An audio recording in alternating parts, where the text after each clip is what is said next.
आज जो हमारे पास फ़ोन है वो है टेक्नो स्पार्क 6 गो।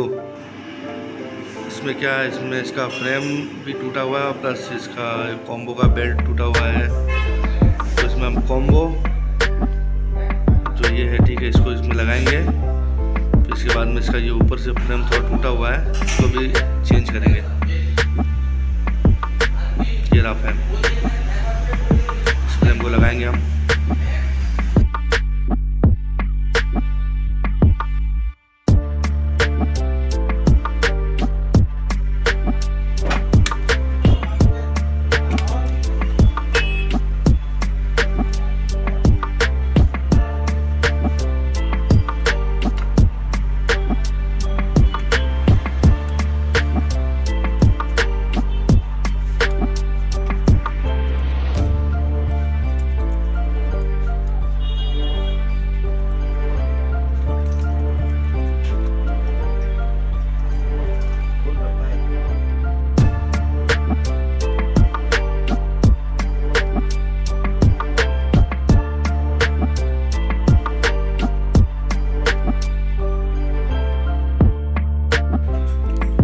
बैटरी को केयरफुली रिमूव कर लेंगे। रिमूव करने के लिए थोड़ा इसमें आईपी से स्प्रे करेंगे हम, जिससे बैटरी इजीली बाहर आ जाएगा।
पहले इस कॉम्बो को लगा के चेक कर लेते हैं, ऐसे ही बिना चिपकाए चेक कर लेते हैं कि इसका टच सही से वर्क कर रहा है कि नहीं। इसके बाद इसको हम चिपकाएंगे।